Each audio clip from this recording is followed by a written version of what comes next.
প্রিয় দর্শক, আসসালামু আলাইকুম। নতুন আরেকটি ভিডিওতে আপনাদের সকলকে স্বাগত জানাচ্ছি। আমি নাজমুস সাকিব।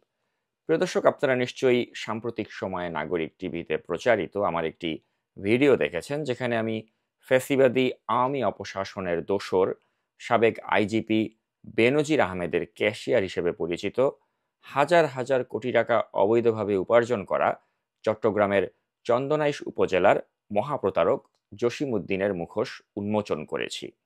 প্রিয় দর্শক, আমার এই প্রতিবেদনে আমি আপনাদের সামনে তুলে ধরেছি কিভাবে এলডিপির অবসরপ্রাপ্ত কর্নেল অলি আহমেদের মতো একজন শ্রদ্ধেয় মানুষ জসিমকে রক্ষা করতে তদবির করেছে।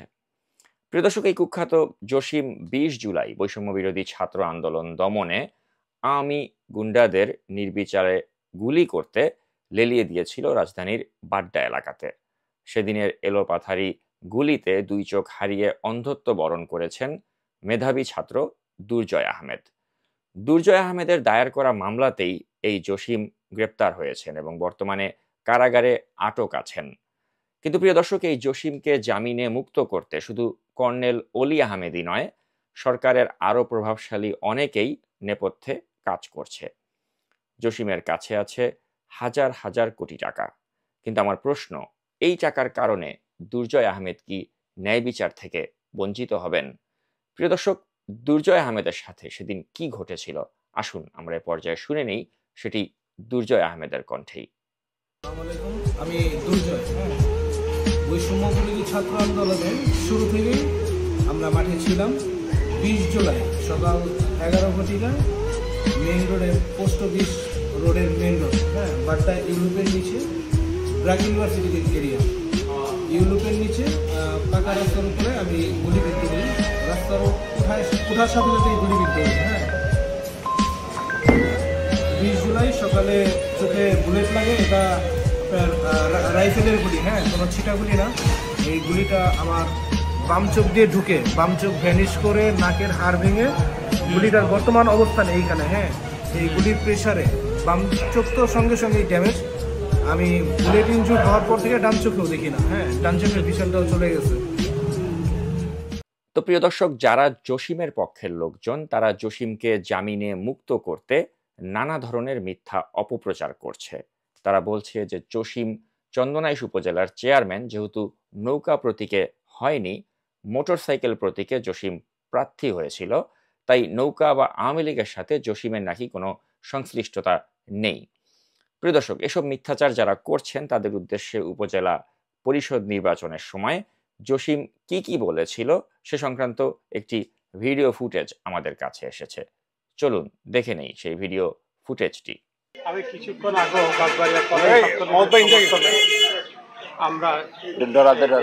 আমরা শুরু করেছি গণসংযোগ। আমি কিছুক্ষণ আগে আমরা শুরু করেছি গণসংযোগ। মাননীয় প্রধানমন্ত্রী জননেত্রী শেখ হাসিনা এবার কোনো মার্কা রাখেনি। এবার মানুষের অংশগ্রহণমূলক স্বতঃস্ফূর্ত নির্বাচন করার জন্য আমি আশাবাদী। তো প্রিয় দর্শক, এই ভিডিও ক্লিপটিতে আপনারা জসিমের নিজের মুখ থেকেই শুনলেন যে সে বলল গাছবাড়িয়া কলেজ ছাত্রলীগের সমর্থনে সে তার নির্বাচনী প্রচারণা শুরু করে। শুধু তাই নয়, এই ক্লিপে সে শেখ হাসিনারও কিন্তু প্রশংসা করেছে। এই কুখ্যাত জসিম নির্বাচনী প্রচারণা শুরুই করেছিল বাকশালের প্রবর্তক শেখ মুজিবের প্রতিকৃতিতে ফুলের মালা অর্পণের মাধ্যমে। মুজিবের প্রতিকৃতিতে ফুলের মালা দিয়ে নির্বাচনী ক্যাম্পেইন শুরু করা মানুষটি আওয়ামী লীগ করে নাকি অন্য কোনো দল করে, এ প্রশ্ন আপনাদের বিবেকের কাছেই আমি ছেড়ে দিতে চাই। প্রিয় দর্শক, জসিম যে শুধুমাত্র একজন আওয়ামী লীগের দোসর ছিল তাই নয়, সে আওয়ামী লীগের অন্যতম একজন অর্থের যোগানদাতা অর্থাৎ একজন ফাইন্যান্সারও ছিল। এবং এ কারণেই আওয়ামী লীগের প্রতিষ্ঠা বার্ষিকীর যে অনুষ্ঠান অর্থাৎ আওয়ামী লীগের জন্মদিন বলে যেটি পরিচিত, সেখানেও আমরা দেখেছি যে এই জসিম তার নিজের পকেটের টাকা খরচ করে বিশাল আকার কেক কেটেছিল। শুভ শুভ শুভ দিন,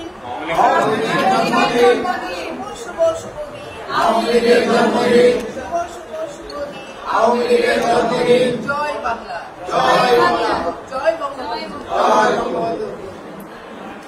শুভ শুভ শুভ দিন আওয়ামী জন্মদিন শুভ দিন আওয়ামী তো প্রিয় দর্শক, দুবাইতে হাজার হাজার কোটি টাকা অবৈধভাবে পাচার করে সম্পত্তি গড়ে তোলা আওয়ামী ফ্যাসিবাদের এই দোসর জসিমের পক্ষে যখন কেউ কথা বলে বা তাকে জামিনে মুক্ত করতে প্রচেষ্টা চালায়, সেটা অত্যন্ত দুঃখজনক।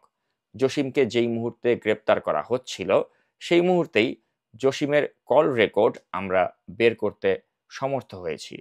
প্রিয় দর্শক, স্ক্রিনে আপনারা সেই কল রেকর্ডের যেইটা দেখতে পাচ্ছেন তা থেকে দেখা যায় জসিম তার ব্যবহৃত 018 সিরিজের রবি নম্বর থেকে ঘন ঘন ফোন করছিল কর্নেল অলির ব্যবহৃত 0171153 সিরিজের গ্রামীণ ফোনের নম্বরটিতে। অর্থাৎ গ্রেপ্তার ঠেকাতেও এই জসিম তার গডফাদার কর্নেল অলির শরণাপন্ন হয়েছিল এবং কর্নেল অলিকে ফোন করে নিজেকে রক্ষা করার ব্যাপারটা নিশ্চিত করতে চাচ্ছিল। তো প্রিয় দর্শক, আমি কর্নেল অলির মতো একজন বীর মুক্তিযোদ্ধার কাছে প্রশ্ন করতে চাই যে, স্যার, আপনার জীবনের এই পরন্ত বেলায় এসে আপনার আর কি চাওয়ার বা পাওয়ার থাকতে পারে? আপনি একজন বীর মুক্তিযোদ্ধা, আপনি একজন সর্বজন শ্রদ্ধেয় রাজনীতিবিদ। আপনি কেন জসিমের মতো একজন মহা বাটপারের পাশে দাঁড়িয়ে আপনার নিজের সুনাম নষ্ট করছেন? জসিম যদি আপনার এলডিপির অর্থের যোগানদাতাও হয়, সেক্ষেত্রেও আপনার কি উচিত হচ্ছে এমন কালো টাকার একজন ব্যক্তির থেকে আর্থিক সাহায্য নেয়ার? আর সবচেয়ে বড় কথা, আপনি নিজেকে দাবি করে থাকেন যে আপনি আওয়ামী ফ্যাসিবাদের বিপক্ষের একজন লোক। আপনি নিজেকে দাবি করে থাকেন যে আপনি গণতন্ত্রের পক্ষের একজন মানুষ। তো এই যে জসিম সম্পর্কে নাগরিক টিভিতে আমরা যে এতগুলো প্রতিবেদন প্রচার করলাম বা আজকের এই ভিডিওতেও আমরা যা যা তথ্য উপাত্ত তুলে ধরলাম, এরপরেও কি আপনি যুক্তি দেখাবেন যে এই জসিম আওয়ামী লীগের ফাইন্যান্সার ছিল না? এরপরেও কি আপনি যুক্তি দেখাবেন যে এই জসিম আওয়ামী ফ্যাসিবাদের একজন দোসর বা একজন অন্যতম ক্রাইম পার্টনার ছিল না? তাহলে এ ধরনের একজন ক্রাইম পার্টনার যে ছিল আওয়ামী লীগের, তাকে কি করে আপনি রাজনৈতিকভাবে আশ্রয় বা প্রশ্রয় দিচ্ছেন? এই প্রশ্ন আমি আপনার কাছে রাখতে চাই, মিস্টার অলি আহমেদ। তো প্রিয় দর্শক, এই জসিম কক্সেস বাজারের যে বিলাসবহুল 5 স্টার হোটেল, যেটি হোটেল রামাদা বলে পরিচিত, এর প্রকৃত মালিকের কাছ থেকে জোর করে নিজের ক্ষমতা প্রয়োগ করে অনেকটা হাইজ্যাক করে ফেলেছে। এই হোটেলটি যৌথ মূলধনে গড়ে উঠলেও জসিম এর যে পার্টনার, অর্থাৎ যার সবচেয়ে বেশি শেয়ার রয়েছে এই হোটেলের, তাকে কিন্তু এখনো পর্যন্ত সেই হোটেলের তার যে ভাগের অংশটুকু সেটা সে বুঝিয়ে দেয়নি। এবং সবচেয়ে অবাক করা বিষয় হচ্ছে যে হোটেলের যেই লাভের অংশটুকু সেটা কিন্তু সরাসরি জসিমের ব্যক্তিগত অ্যাকাউন্টে প্রবেশ করছে এবং এর যে সবচেয়ে বেশি শেয়ার যে ব্যক্তিটি রয়েছে তাকে কিন্তু জসিম এর কোনো ধরনের ভাগ দিচ্ছে না। তো এই যে জসিমের একটা ক্ষমতার উৎস বা এই যে একটা দাপট, এই আমলে এসে, অর্থাৎ এই যে একটা ফ্যাসিবাদী সরকার উৎখাত হয়ে গেল, এই সময়টিতে এসেও জসিমের এই দাপট দেখে আমরা বিস্মিত। এবং আমরা আরো বিস্মিত হয়েছি যে জসিমকে গ্রেপ্তার করা হয়েছে, তা সত্ত্বেও কিন্তু এই রামাদা হোটেলটির পূর্ণ নিয়ন্ত্রণ জসিমের নিজের কাছে এবং তার প্রায় 60 জনের একটি সশস্ত্র ক্যাডার বাহিনী রয়েছে যারা জসিম গ্রেপ্তার হওয়ার পর থেকেই এই হোটেলটির পূর্ণ নিয়ন্ত্রণ রেখেছে। তো প্রিয় দর্শক, আমি আসলে এই জসিমের এই ধৃষ্টতা বা এই যে তার যে এত প্রভাব, এটি দেখে কিন্তু আমি ব্যক্তিগতভাবে বিস্মিত এবং আমি সংশ্লিষ্ট কর্তৃপক্ষ যারা রয়েছেন তাদেরকে এই ব্যাপারটিতে একটু দৃষ্টি দিতে অনুরোধ করছি যে এই জসিমের মতো একটি ব্যক্তি গ্রেপ্তার হওয়ার পরেও কি করে জবরদস্তি করে এই হোটেল রামাদার নিয়ন্ত্রণ রাখতে পারে এবং কিভাবে সে এর প্রকৃত মালিককে মাসের পর মাস ধরে তার ন্যায্য পাওনা থেকে বঞ্চিত রাখতে পারে। তো প্রিয় দর্শক, পরিশেষে আমি এটাই বলবো যে আমরা চাই যে এই জসিমকে যেন দৃষ্টান্তমূলক শাস্তি দেয়া হয়। আমরা চাই রামাদা হোটেলটি যেন এর প্রকৃত মালিককে ফিরিয়ে দেয়া হয়। তো প্রিয় দর্শক, এতক্ষণ আমার সাথে থাকার জন্য আপনাদেরকে অসংখ্য ধন্যবাদ জানিয়ে আজকের মতো আমি বিদায় নিচ্ছি। আল্লাহ হাফেজ।